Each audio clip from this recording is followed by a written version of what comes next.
ഈശോയാൽ സ്നേഹിക്കപ്പെടുന്ന silent rose കുടുംബത്തിലെ എല്ലാ പ്രിയപ്പെട്ടവർക്കും സ്നേഹവന്ദനം. നമ്മളായിരിക്കുന്ന ഇടങ്ങളിൽ കാലുകൾ നിലത്തൂന്നി, കാൽപാദങ്ങൾ തറയിൽ ഉറപ്പിച്ച്, കരങ്ങൾ കൂപ്പിപ്പിടിച്ച് നമുക്ക് ഒരു ദീർഘനിശ്വാസം എടുക്കാം.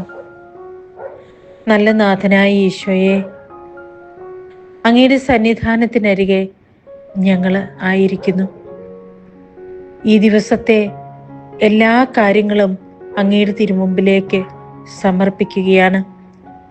വചനം മാംസമായി നമ്മുടെ ഇടയിൽ വസിച്ചു എന്ന വചനമാണ് നമ്മൾ ഇന്ന് ധ്യാന വിഷയമാക്കുന്നത്. വചനം മാംസമായി നമ്മുടെ ഇടയിൽ വസിച്ചു എന്ന് പറയുമ്പോൾ ആ വചനം വിശുദ്ധ കുർബാനയായി, സഹോദര സ്നേഹമായി, സൗഹൃദത്തിൻ്റെ തെന്നലായി, കുടുംബജീവിതത്തിൻ്റെ ഇഴയടുപ്പമായി, മാതാപിതാക്കളും മക്കളും തമ്മിലുള്ള സ്നേഹത്തിൻ്റെ തലോടലായി ഇന്നും നമ്മുടെ ഇടയിൽ വസിക്കുന്നു. ആ കാരുണ്യനാഥൻ്റെ തിരുപ്പിറവിക്ക് വേണ്ടി നമ്മൾ ഒരുങ്ങിക്കൊണ്ടിരിക്കുമ്പോൾ പുൽക്കൂടുകളും പൂമാലകളും ഒക്കെ ഒരുക്കി കാത്തിരിക്കുമ്പോൾ നമ്മുടെ ഉള്ളിലുള്ള എല്ലാ അന്ധകാര ശക്തികളെയും തിന്മയുടെ സ്വാധീനങ്ങളെയും നമുക്ക് ഒന്ന് പറത്തിക്കളയാം. ശ്വാസം ഉള്ളിലേക്കെടുക്കുമ്പോൾ ഇന്നലെയുടെ ഭാരത്തെയും ഇന്നിൻ്റെ വിമ്മിഷ്ടങ്ങളെയും നമുക്ക് അവിടുത്തെ സന്നിധിയിലേക്ക് ഒന്ന് ഇറക്കി വെക്കാം. ശ്വാസം പുറത്തേക്ക് വിടുമ്പോൾ അതൊക്കെ ഊതി കാറ്റിൽ പറന്നു പോകുന്നത് പോലെ ഈശോ അതിനെയെല്ലാം ഒരു നിശ്വാസം കൊണ്ട് ശരിയാക്കിയതുപോലെ നമുക്ക് ഭാവന ചെയ്യാം.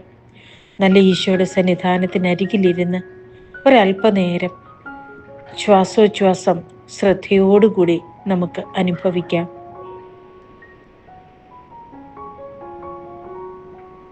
വചനം മാംസമായി നമ്മുടെ ഇടയിൽ വസിച്ചു. ആ വചനം ഒരുപക്ഷെ നിന്റെ മുൻപിലുള്ള നിന്റെ ഭർത്താവായിരിക്കാം, ഭാര്യയായിരിക്കാം, സഹോദരനായിരിക്കാം, സഹോദരിയായിരിക്കാം, മകനായിരിക്കാം, മകളായിരിക്കാം, മാതാപിതാക്കളായിരിക്കാം, വേലക്കാരായിരിക്കാം, കൂടെ ജോലി ചെയ്യുന്നവരായിരിക്കാം.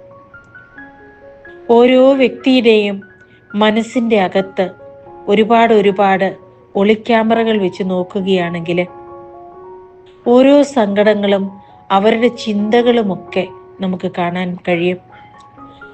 നമുക്ക് മനുഷ്യൻ എന്ന നിലയിൽ അതൊന്നും കാണാൻ കഴിയാത്തത് കൊണ്ടാണ് നമ്മുടെ ചിന്തകൾക്കനുസരിച്ച്, നമ്മുടെ തോന്നലുകൾക്കനുസരിച്ച്, നമ്മുടെ വികാരങ്ങൾക്കനുസരിച്ച്, നമ്മുടെ വികാരങ്ങൾ എന്ന് നമ്മൾ പറയുമ്പോൾ ഒരാൾ ഒരു വാക്ക് ഉച്ചരിക്കുമ്പോൾ അത് എങ്ങനെ നമ്മൾ മനസ്സിലാക്കുന്നു എന്നത് നമ്മുടെ വികാരങ്ങളെ ആശ്രയിച്ചിരിക്കും. ചിലപ്പോൾ അവരത് പറയുന്ന നിസ്സാരമായി പറയുന്ന കാര്യങ്ങൾ പോലും നമുക്ക് വളരെ പരുഷമായിട്ട് നമ്മളെ തകർക്കുന്നത് പോലെ നമുക്ക് ഫീൽ ചെയ്തെന്നിരിക്കും, അല്ലെങ്കിൽ അനുഭവപ്പെട്ടെന്നിരിക്കും. ഒരേ കാര്യം തന്നെ ഓരോ വ്യക്തികളും എടുക്കുന്നത് ഓരോ തരത്തിലായിരിക്കും. അതുകൊണ്ട് ഇന്ന് നമ്മൾ ഇടപെടാൻ പോകുന്ന എല്ലാവരെയും ഈശോയുടെ തിരുഹൃദയത്തിലേക്ക് നമുക്ക് ചേർത്ത് വയ്ക്കാം. ഇന്ന് നമ്മൾ കാണാൻ പോകുന്ന എല്ലാം ഈശോയുടെ കണ്ണുകളിലേക്ക് നമുക്കൊന്ന് ചേർത്ത് വെക്കാം.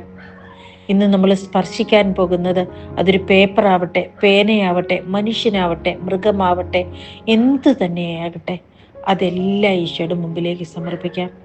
നല്ല നാഥ, എല്ലാം നിന്നിലൂടെ ഉണ്ടാവുകയും നിന്നിലൂടെ തന്നെ അതിൻ്റെ സ്വാതന്ത്ര്യം അനുഭവിച്ച് നിന്നിൽ തന്നെ എത്തിച്ചേരുകയും ചെയ്യുന്നു. നല്ല ഈശോയെ, അങ്ങയുടെ സന്നിധാനത്തിനരികെ ഈ ദിവസം മുഴുവനും സമർപ്പിക്കുന്നു. കരുണയോടെ സ്നേഹത്തോടെ ആയിരിക്കുവാൻ ഞങ്ങളെ പഠിപ്പിക്കണമേ. തലയിലുള്ള എല്ലാ അസ്വസ്ഥതകളും അങ്ങയുടെ സ്നേഹം കൊണ്ട് കഴുകിക്കളഞ്ഞ് എല്ലാവരെയും നന്മയോടും സ്നേഹത്തോടും കൂടിയായി കാണുവാൻ ഞങ്ങളെ അനുവദിക്കണമേ എന്ന് പ്രാർത്ഥിക്കുന്നു. ആമേൻ.